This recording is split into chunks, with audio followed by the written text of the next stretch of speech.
Hello, all you Misfit Entrepreneurs. This is Dave Lukas, and welcome to another episode of the Misfit Entrepreneur, where it's our job to unleash your inner misfit and break through to higher levels of success, wealth, and fulfillment by bringing you the best insight and information from the world's top entrepreneurs, with a specific focus on their misfit side, the specific traits, habits, and secrets that have allowed them to thrive and succeed. As a reminder, if you're new to watching us on our YouTube channel, hit the subscribe button below. Give this video a like and a comment as well. We do our best to respond to all comments as timely as possible. This week's Misfit Entrepreneur is Amber De La Garza. Amber is a coach, trainer, speaker, and writer and host of the Small Business Straight Talk podcast, where she's done hundreds of amazing episodes. She's almost been podcasting or just about as long as I have. And her focus in her business is really helping small business owners maximize their profits, reduce their stress, and make time for what matters most by improving their time management and elevating their productivity.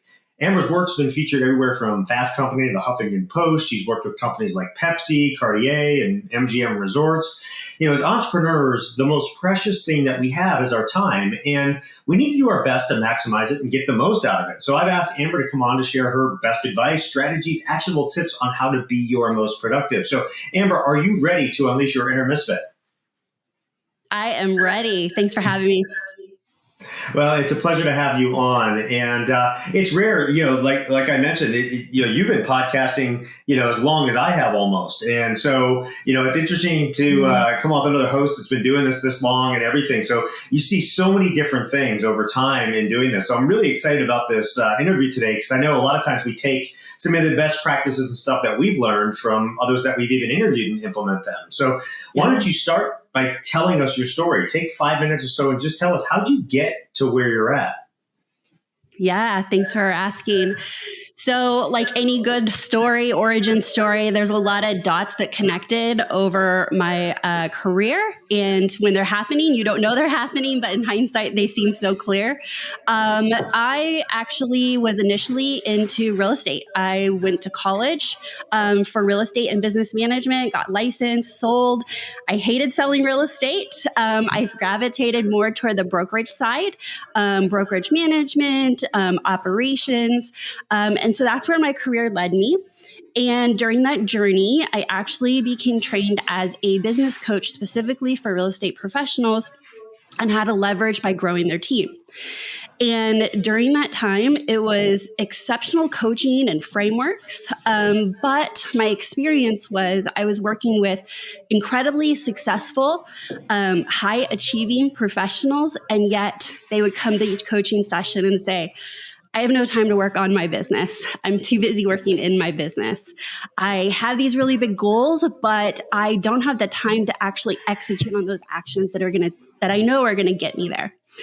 And that really resonated with me. And that was the first seed. And through a lot of other evolutions in my career, about 14 years ago, I actually quit corporate. And I was pregnant at the time. I had my son, and I decided I wasn't going back. And then during that time, when I stayed home with my son for the first couple of months, I was already incorporated by the time he was 2 months old. And I had this idea that I believed that I could teach people the skill set of time management, self-management, and productivity so that they could achieve any goal. And my heart really resides with small business owners. And so 14 years, I've been serving in various ways via coaching and speaking and podcasting, all to give the message that we're really going to talk about today, which is how do each of us, as unique as we are, be our most productive selves so that we can reach our goals, but also enjoy life. Well, let's jump into that. So I'm going to start kind of high level and then get more specific as we go. It's interesting. I was doing some research for this interview. I was, kind of looking a little bit some of that background, some of the things that you talk about. And one of the things that caught my eye is that you mentioned that being productive is not what most people think it is. And so tell us what it looks like to function at optimum productivity. What does that actually look like? And why is it different than what most people think it is? Yeah, I think that if we just ask the simple question of how do we show up our best it's different than, oh, how does so-and-so show up their best? Oh, they wake up at 5 a.m. They have this routine. They listen to music. They sit in a quiet office. We're always generally taught to ask what other people are doing to be successful. And I'm going to share that if we just listen to how we show up our best, that's really all the world needs and our businesses. And so a lot of that actually breaks some of the traditional advice that's being given of, you have to sit in a quiet office. I actually have a little example of that. When I first started my business 14 years ago, I had come from corporate where I was in management, and my office door would be open and there's cubicles and the hustle and bustle. And so, of course, when I started my business, I thought, I am surely going to be more productive. Like, I get to be quiet in my home office. Like, that's what it's about. No. My desk sits facing the street to the front yard. And I remember being distracted by every car that drove by, the bird that would land on the tree outside. And I was like, what is this about? Like, I craved, because I was told that I had to be in a quiet environment to be most focused. And that's when this actually set with me, was like, well, why do I think that? And why am I shaming myself that I can't focus now that I, quote unquote, had a perfect environment or a more ideal environment? And so I actually created my business working from a coffee shop for the first 2 years when I wasn't with clients. I would sit in the corner of a hustle and bustle, busy coffee shop. And now we know that there's soundtracks that imitate coffee shops, because people have learned that many of us can focus best with background noise or hustle and bustle, and we can just go dive deep into our work. So I want my message to be that, listen to those instincts. How do you show up best? And if you don't judge it and get curious about it, how can you discover how you show up? And then it's your job to do that on purpose, whatever that looks like. And yeah. Well, I was going to say, finish your thought, because I think it goes to one of the other questions I wanted to ask about our natural tendencies. So go ahead. Yeah. So I guess what I was just getting ready to say is it's unique. And if we're not judging it, it could be our physical environment. It could be the time of day that we're doing our work. But really, we want to be investing our best time into our best activities. And that's how I define actual productivity. And how do you be productive? You want to make sure that you have distraction free, right? For you, that you can get into that deep work. If I am speaking to a large audience and I say, how many of you want more focused, quiet, focused work time? And almost every hand goes up, right? So we really want to create that on purpose so that we can work on the activities that will most propel us towards our goals. And I say productivity as a framework because what it's going to take for you, Dave, to hit your goals is going to be different than what it takes for me. And so it's our jobs to know what those activities are, because not all tasks are created equal. So once we know what our high value activities are, doing that on purpose consistently is us being our most productive selves. So the next logical question of that is, okay, like, how does somebody implement that, right? But I don't want to answer that yet, because there's another piece of this, as I just alluded to a second ago, is because, like, I've heard you say that we work against our natural tendencies, which keeps us from being productive. So I want to explore that, have you explain that, and then I want to get into, like, all right, how do we put ourselves in the best, most productive structure, if you will, and go from there. So yeah, natural tendencies. How do we work against ourselves? Well, we are often telling ourselves maybe that doesn't look right, or it's not professional, or it's not ideal for your situation, like your business. I'll give you an example. So I like to just share stories as examples. So I have this client, and she is a lender, mortgage lender, and she has a regular office and a home office. And she's like, you know what? I can't focus in the office. And most people would be like, clearly there's distractions. Just close your door, right? No, Amber, I got that covered. No one's walking in. There's no distractions from other people. I just can't focus. And I said, okay, so talk to me about what your environment looks like at home when you're saying that you can focus. And I'm like, literally describe all the things. And she's like, well, I have this desk and I come in and I have my tea and I have a TV on in the background and it's Judge Judy, but don't worry, Amber, I don't watch it. It's just on. And then I have this, really comfortable chair and this like furry rug. And when I sit down to work, I just rub my feet in the rug and it's like my sign, get into my deep work. And I was like, okay. So now describe what it looks like at your regular office. And it was sterile, definitely no TV because that's not professional, definitely no rug, she's sitting in heels. And so I said, what if we could take pieces of what your home office looks like and recreate that into your quote unquote professional business life that gives you those triggers of like you're sitting down into your deep focused work. And so without judging it, I said, by the way, I happen to know you have a TV in your professional office. And she's like, I do. And I was like, can you just put it on quietly in the background and just experiment? And so that's what I gave her permission to do is like, get curious, experiment. And if you suspend judgment, then if you're really showing up and doing your best work, what does it matter what's on the TV in the background or that you're not wearing shoes underneath your desk?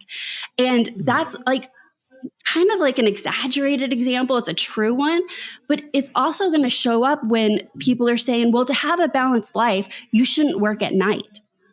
Well, I know that many of my clients actually enjoy working after the kids go to bed. It's when they get their creative juices flowing, and that's when they're in their flow.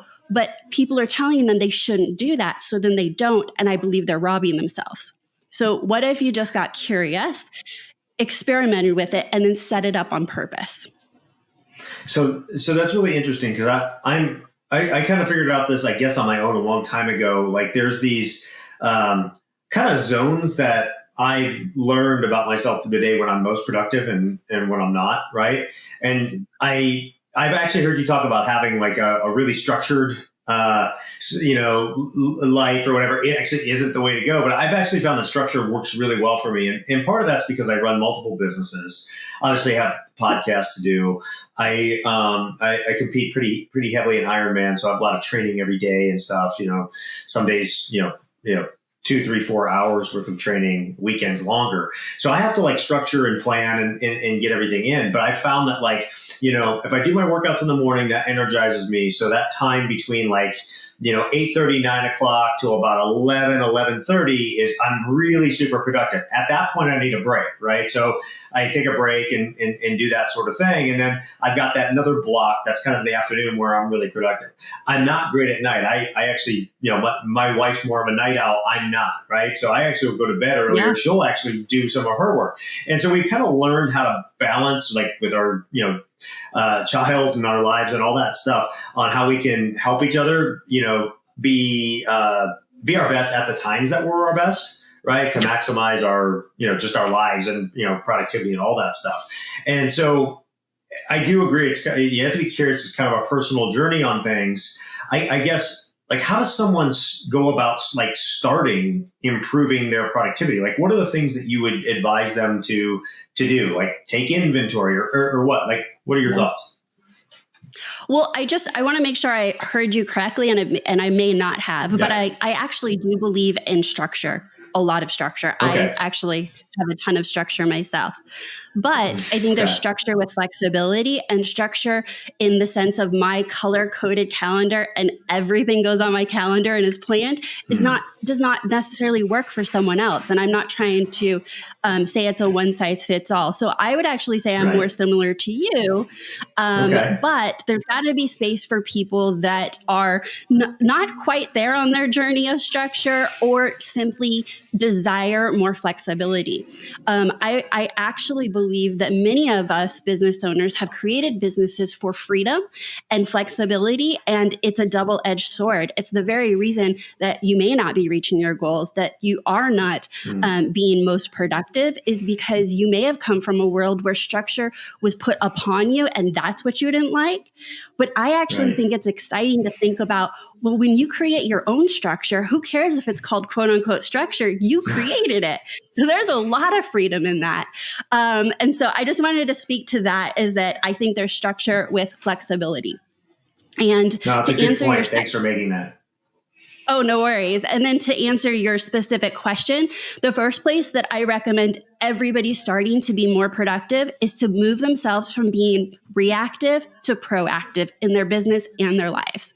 And to do that, the best way to do that to get started is to properly planning their days and planning their weeks, and learning the skill set of planning even when no day goes exactly as planned. Like understanding that planning our day isn't about getting it 100% right, or about it's supposed to go 100% right, but really that it's putting you in the driver's seat. And as a business owner, it makes you much better at making decisions about where you're investing your time as life comes at you. Right? So if you have a plan and the phone rings and a client's pissed off and another employee calls out because this stuff really happens, you are more able to effectively handle that and respond instead of being reactive, and respond in a way that you can say, well, what's higher priority? Where do I need to shift my time? But understanding what you've had to say no to so that you can replan for it or reschedule it. And that shift of thinking about how and why we plan our days is more about putting you in more control, and being proactive is the first place I start with my clients. No, that's a really great point as well. And I think the being proactive versus reactive, it's in our world. Like now, like the society that we have is we're like conditioned to be reactive, right? Like, cause like think an app on your phone hits you with a notification, you're reacting to it, you're reacting to it, like, so we're conditioned that way. So it's really actually hard for people to go the other way. You mentioned like planning your day and that sort of thing. I'm old school. I actually sit down every Sunday and I plan my weeks out like by day. So I write down the all the things I need to do by each day and stuff. And then I love I've got my list that I go through each day, you know, and I cross every little thing off. I like totally old school. I write it out by day and everything. But that's how my mind works and stuff, and how I've learned to be, you know, productive and keep myself on the straight and narrow. And I think everybody's got to put something, again, going back to like the creating the structure, but with flexibility that works for you. I think everybody needs to find their way to do that. And like, I think people too, like they know the feeling like of what it means to like have like that aimless day where you like just get up, you like sit down at your computer and like there's all these things that you got to do, right? But you're like not sure where to start. Yeah. And, you know, you get up, you get a cup of coffee, and then sit down, and then, you know, then it's like you plug away at something for a little bit, and it's like, but you end the day and you really didn't accomplish anything. I think everybody's had one of those days before, and like they suck. Like, you know, so to me, it was always like, well, how do I keep myself, you know, so I've got my main things to get done and do, you know, without having to think, right? Because I planned it out. Yep. And that's kind of the nice thing is in doing that is you don't have to think then, you just what's next on the list and so on. I'm curious as to how you've seen that, you know, those type of things play out on a day-to-day basis for people if, you know, that's what you advise on planning the day and that sort of thing. So you are totally onto something. And I just want to speak to your example of, you know, going against maybe the grain or traditional. So you say you run multiple companies, and you just showed me that you do pen and paper. And I'm going to say good for you. And exactly that's right. Right. And somebody else would be like, well, why isn't he going digital? And why isn't it automated? And the truth is that if it works for you and you're able to be consistent with it, that's the whole point of this conversation with you, Dave. So great example.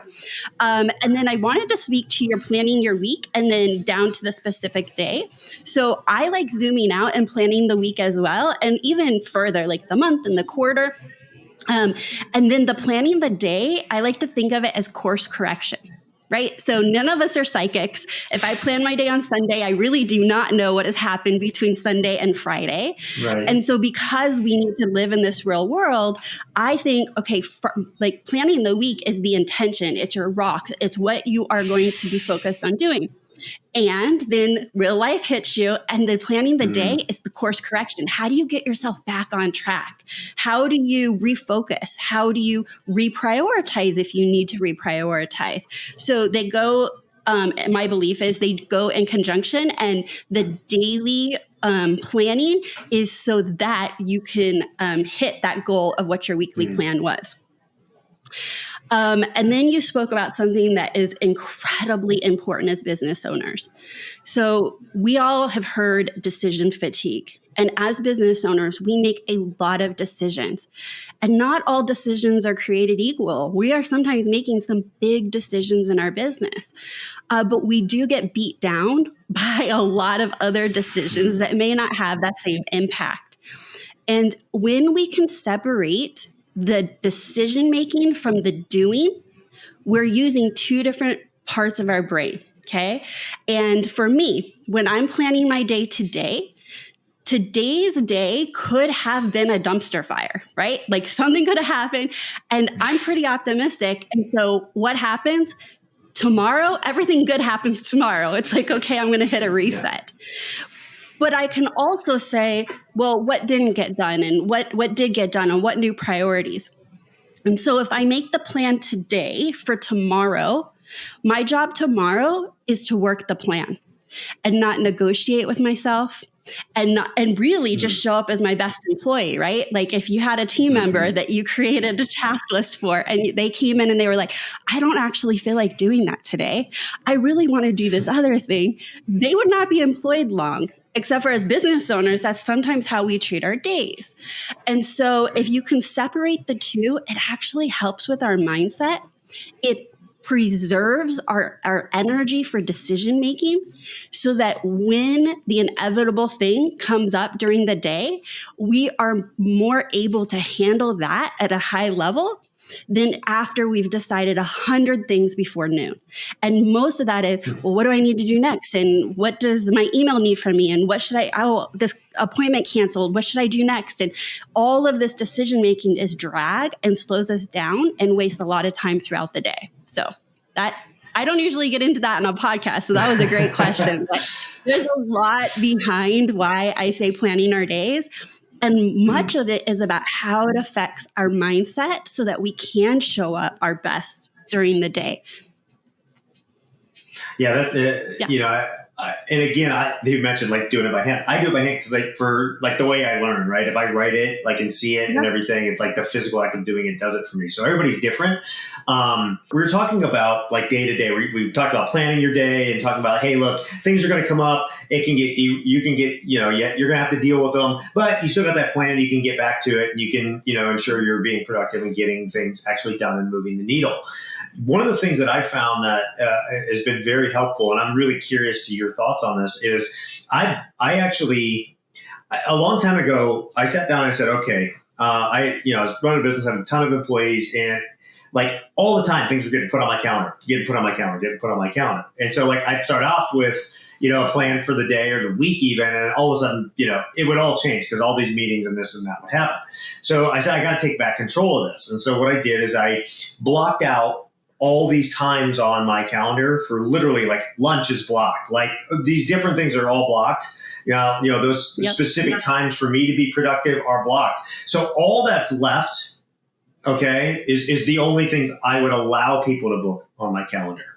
And so I've kept that, and running other businesses and stuff now over the years, and have found that it works really, really well. You train people when you're available for them instead of them just taking the time just because it's open, right? Yeah.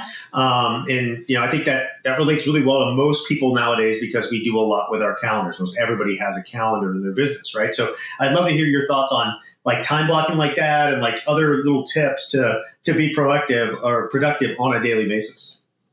Yeah, I coupled two different ways to do time blocking.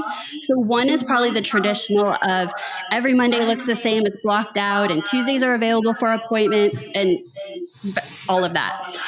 But the second way actually works with it. And that is that we take our daily plan, and step number 5 of how I teach how to plan your day is to actually schedule the tasks on your calendar. And I call them buckets. So for you, Dave, maybe you have a bucket about podcasting, or you have a marketing bucket. And when you were to plan your week, for me, it would look like record episode 342, record intro, outro for 350, right? I am filling it up with specific tasks, but the bucket, the time slot is held because those are high value activities. There's only a few things that I do in my business, and those times are blocked out on my calendar as a priority, and then everything else gets filled in and worked in around it. And so I think it's a very good way of looking at our time, because if we keep letting everybody else control our time and schedule, there is never any time except for on the outskirts. So generally, if they are not blocking time out and they're in meetings and calls all day, then the work is being done early in the morning, on weekends and evenings. And that's the thing that's going to lead to burnout and is not sustainable. And so this is one of those strategies to ensure there's enough focused work time during the week. Actually, speaking of that, Dave, sometimes I hear, even if I don't have meetings, I'd rather work on a Saturday and come into the office because nobody's there and I can focus.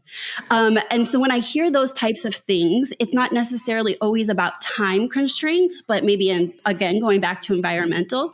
And so the goal would be, how do you create that, whether it's blocking off certain time on your calendar, where you're doing your work, to bring that into the container of your own ideal week. Instead of doing it out of necessity that leads to work-life imbalances, burnout, exhaustion, resentment. Right. It's a whole list of things when we're not proactively protecting our calendar.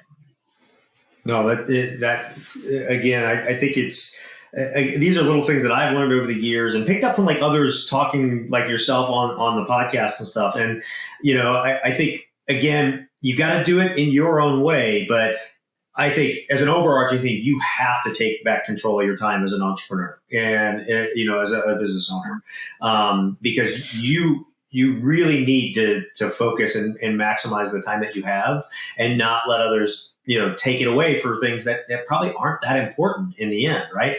So I think that's just a key thing to take away. Any other strategies to help reclaim time on a daily basis? Well, I think this conversation naturally leads into boundaries. So boundaries with ourselves, boundaries with team members, boundaries with clients, vendors, colleagues, is that we can set all the intention we want. We can create an ideal week. We can have a block schedule, but it actually crumbles if you don't actually have boundaries. So that's where I see the glue that's missing between the intent and you've got the strategy and you're like, why does it work for other people? And really, I think it comes down to maybe a couple things, but one major thing is understanding how to communicate boundaries, how to hold boundaries, to understand that boundaries are actually serving you, it's serving your business. Because I don't know about you, Dave, but I don't know the last time somebody jumped in my inbox and was like, how can I help you reach your goals? How can I help you get your tasks done? It doesn't happen that way. Nobody's going to come in and be like, what can I do for you? They need something from you. They want something from you. And so just understanding your capacity, understanding what your best value is to the company and its goals, will let you put convey these boundaries and then hold them because you respect your time.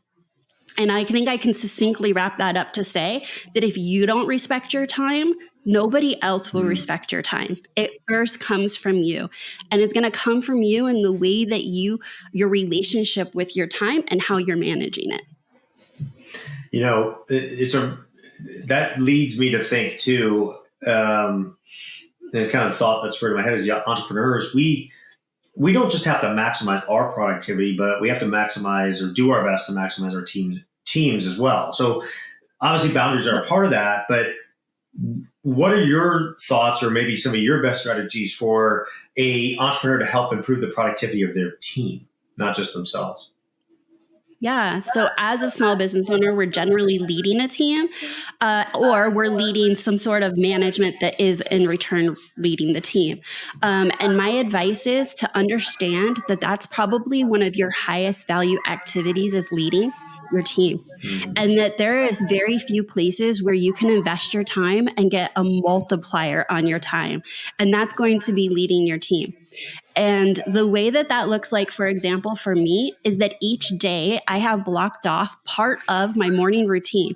So before I ever meet with a client, before I have these types of interviews, I have a block of time where all it is communicating with my team. Some days it's team meetings, other days it's reviewing work, sending it back, making sure I'm not the bottleneck, answering questions.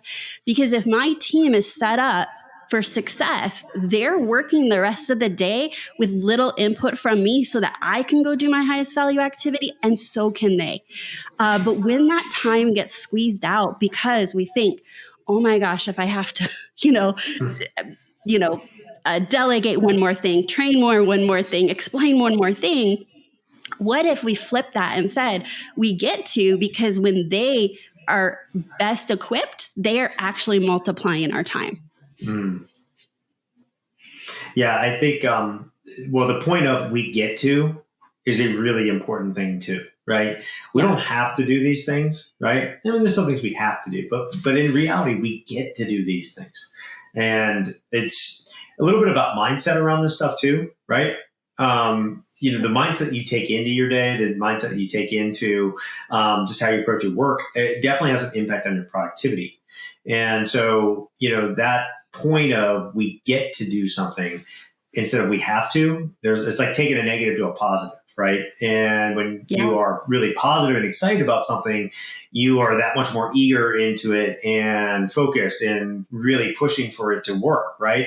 So I think there's a mindset shift that comes along with being more productive too, I would say, that people have to think about. And kind of speaking of that, I know there was a time that I think you had to take almost 2 months off from your business.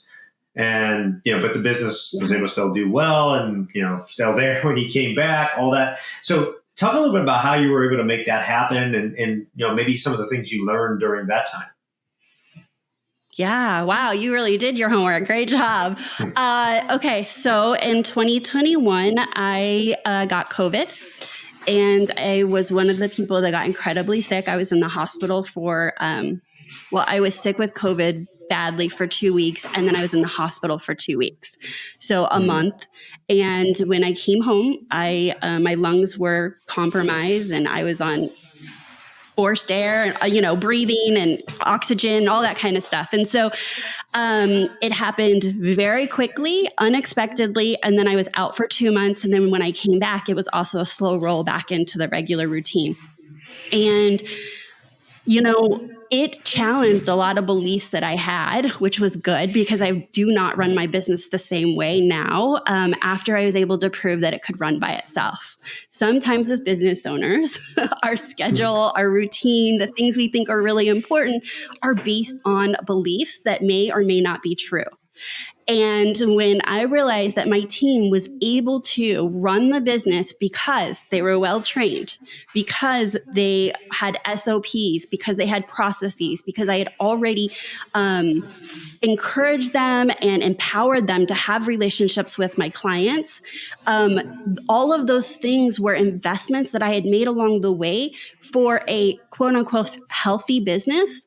But what I didn't know was that I was building those assets and investing in my team and my business in a way that allowed for my business to not just, survive, but really succeed in a different way and change it forever. Because when I came back, it was a clear redefine of how I contribute to my business. How much time I work, how much time I thought I needed to work in my business. And it turned out to be an incredible blessing and lots of gratitude for the business. And so the lesson that I like to share out of that is, we never know when something's going to happen. And so when we think about training and processes and checklists and SOPs, that is not fun or sexy. But I will tell you, it pays off like tremendously to have a business that is not solely focused on whether you show up today or not. Well, and I think an experience like that gives perspective too, right? Yeah. What really matters, right? And so, but I think, by no means does everybody have to go through that experience. They can learn through yours. But I think as part of this exercise too, I think everybody does have to sit down and say, like, what's really important to me in terms of like my life, my, my business, my, how I want to live too. I think that's the other thing, because it's really easy to get kind of sucked into the trap of just working for work's sake too. And so back to like boundaries, you have to have boundaries with yourself too. And really, like I even do that. Like my calendar is blocked off to when family time starts every day. And it's like, okay, all right, I'm done. I'll get back to it tomorrow if I'm not done with it. And it's a discipline to it that you have to have. And willingness to say no to yourself in some ways too. Because in the end, there are things that are very, very important that get neglected if you don't. And so I'll kind of leave it at that. Is there anything else around this topic of productivity that, we should have talked about? Any other things that you feel are important that we haven't discussed yet? Well, you actually said something earlier that kind of made me think about wanting to share this with your audience. And you had said about those days where doesn't feel productive, we didn't get anything done, and they don't feel great. All strategies aside, I don't care what coach you work with, what, consultant, what industry you're in, like being a business owner is a mindset game. It truly is. Like you're in it. It's always, you're developing, growing, you're either supporting or sometimes hurting your mindset. And when we think about having boundaries and having a quote unquote productive day, it's an investment in your mindset. When you feel like you contributed, that you feel like you've gone after your goals, that you've been there for your team, that you worked on high value activities. For example, I have clients that come to me that are physically exhausted. Like, Amber, if I don't get this under control, like I might be divorced, or my health is really bad because I've neglected it. And if they cannot figure out how to not just be busy and exhausted at the end of the day, but really make those same hours that they were working be more productive, that actually energizes them because they put in the same hours of work, right? And it depends on, was it high value activities or was it busy work that drained you? It is not going to be good for your mindset. You're going to start questioning, is this for me? Should I stay with this? Is this the right business model? And I truly believe, like, I started my business because I saw talented people burning out. And I believe that each of us have a unique gift to give to the world. And if time management or lack of time management and self-management is getting in that way, I think you're robbing the world of your unique gift. And that's how I'd like to end it. Like, it's not just time management, but really how you get to show up and serve the world. Okay, it's time for Amber's Misfit 3. These are the 3 things that she wants you to take that you can put in your life, your business, make a difference for yourself starting today. And the way that I always frame this to every guest that comes on the show is I say, hey, look, if you were going to leave this earth tomorrow and you could only leave behind your 3 best pieces of wisdom to the generations that come after you to help them live their best life, what would those 3 things be? So, Amber, what are your Misfit 3? Well, with that context, I've got to lead with really understanding what you value and what you want out of life. That oftentimes owning our business is a avenue to getting what we want. And so the tip is enjoy the journey, build the life that you want right now so that it's a more enjoyable journey to wherever it is that you're going. Number 2 is trust yourself. I think that in content marketing, in the world that we're in right now, where everybody has an opinion, you can go on every single social media platform, that we start drowning out our own instinct and our own voice. And I would encourage each of us to dig deep and find our own voice and what we stand for and trust that. And then let's see, the last one that I would give is, I'm just thinking this also through the lens of my son, like you do with your daughter, is like, find something that truly brings you joy and adds to your life, whatever that looks like. And sometimes it will be your business and sometimes it's going to be some other area of your life, but make sure that you don't squeeze that out and create time for it and go after the things that bring you true joy. Amber, those are excellent, all of them. And especially number 2, I think we don't hear that enough. So that's a great points all around. If people do want to learn more about you, where should they go? Yeah, you can find me over at amberdelagarza.com. That's my website. And then the podcast, wherever you're hearing this, you can tune into Small Business Straight Talk. I'd love for you to come over and take a listen. Awesome. We'll link to all that in the show notes. The best show notes in the business. No offense, Amber, for reasons I will talk about more in a second. But first, for those of you that are new to the Misfit Entrepreneurs, your first episode with us, welcome. It is such an honor to have you with us. And I hope you become a regular listener and subscriber. And for all of you that are with us week in and week out, I cannot thank you enough for your support of the show. You are what makes this go in over 100 countries every single week. So thank you, thank you, thank you. And then go out and check out the show notes of this episode. They are the best in the business. Why? Because I do them myself. Actually, as part of my personal growth routine, I block time on my calendar every single week where I go back through these episodes and I actually pick the best pieces of advice and tips and strategies and things that I feel are really important. I share those with you. So go check those out. And then go out and give this episode a rating and review. Help share Amber's message, because we all know, and I say this in every episode, one great episode can change someone's life. Maybe something that Amber shared today was that missing link you were looking for to get to your next level. So go out and share this with others. And again, Amber, thank you so much for coming on, sharing all your wisdom and your insight today.